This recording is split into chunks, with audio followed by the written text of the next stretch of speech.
زندگی میں بہت سے ایسے لوگوں سے ملاقات ہوتی ہے جو آپ کو ہمیشہ یاد رہتے ہیں، یا بعض اوقات وقت گزرنے کے بعد بھی اکثر و بیشتر ان کی یاد آتی ہے۔ تو ایسے ہی ایک صاحب تھے، آغا دین محمد۔ آغا دین محمد سے میری ملاقات 1984 میں اسٹریٹ لائف حیدرآباد زون میں ہوئی، اور مجھے انہیں دیکھ کر بڑی حیرت ہوئی کہ ان کی آواز ایک مشین کے ذریعے سنائی دے رہی تھی جسے وہ ہاتھ میں اٹھائے ہوئے تھے۔ میں نے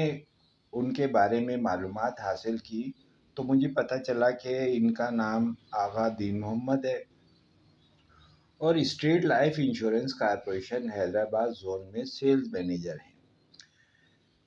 میرے جذبے نے مجبور کیا کہ میں آغا دین محمد سے ملاقات کروں اور ان سے بیمہ زندگی کے کاروبار کے بارے میں دریافت کروں اور ان کی کہانی سنوں کہ وہ اس قدر ہمت اور خود اعتمادی کے ساتھ کس طرح کام کرتے ہیں۔ اور یہ قصہ جو ہے بڑا دلچسپ بھی ہے اور سبق آموز بھی ہے کہ اللہ تعالیٰ پر اعتماد اور یقین کے ساتھ جو لوگ کام کرتے ہیں، اللہ ان کو کامیابی بھی دیتا ہے۔ تو مجھے جو آغا دین محمد نے کہانی سنائی وہ یہ کہ آغا دین محمد کہتے ہیں کہ بھائی میں نے انشورنس کا کام جو ہے وہ 1975 میں شروع کیا تھا، اور 5 جولائی 1977 کو جب میں بیدار ہوا تو مجھے محسوس ہوا کہ میری آواز بہت کم نکل رہی ہے۔ میں پریشان ہو گیا اور ڈاکٹر کے پاس پہنچا، جس نے مجھے کھانے کے لیے کچھ گولیاں دی اور کچھ دوائیاں دی، لیکن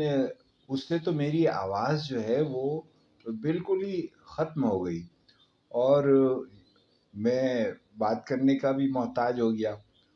پھر میں نے یہ کیا کہ بچوں کی سلیٹ اور قلم لے کر ان کی مدد سے اپنے خیالات کا اظہار کرنے لگا، اور لوگوں کو جو کچھ بھی جو میری حاجت ہوتی تھی وہ میں سلیٹ پہ لکھ کر یا کاغذ کے اوپر لکھ کر لوگوں کے سامنے رکھ دیتا تھا۔ ای این ٹی کے ڈاکٹر پروفیسر جعفری صاحب نے جب میرے حلق کا معائنہ کیا اور گوشت نکال کر اس کا ٹکڑا بائپسی کے لیے لیبارٹری میں بھیجا تو یہ پتہ چلا کہ میرے گلے میں کینسر ہے۔ میں نے اس کا مختلف طریقوں سے علاج کرایا،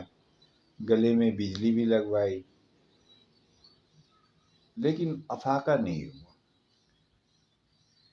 اس کے بعد میں جو اپنا کام تھا وہ میں نے نہیں چھوڑا انشورنس کا، اور میں اپنا جو بات ہوتی تھی وہ سلیٹ میرے ساتھ ہوتی تھی، اور میں سلیٹ کے اوپر اپنی بات لکھ کر اپنے گاہک سے، کلائنٹ سے یا ملنے جلنے والوں سے اپنی بات سمجھاتا تھا۔ اس دوران میں ایک حکیم صاحب سے بھی علاج کرایا، اور سانپوں کے بادشاہ جو تھے نواب لغاری، یہ جو ایک زمانہ تھا کہ یہ بڑا مشہور تھا کہ نواب لغاری صاحب جو ہے سانپوں کے ذریعے ڈسوا کر کینسر کا علاج کرتے ہیں، اور ان کے علاج کی بہت شہرت تھی۔ اب آغا دین محمد صاحب نے بھی جو ہے نواب لغاری سے رابطہ قائم کیا، اور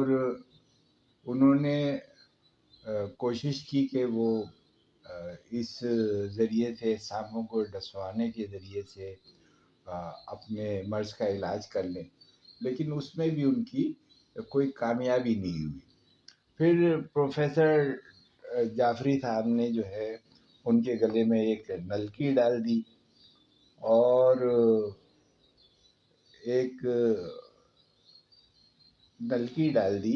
جس سے سانس لینے میں آسانی ہو گئی۔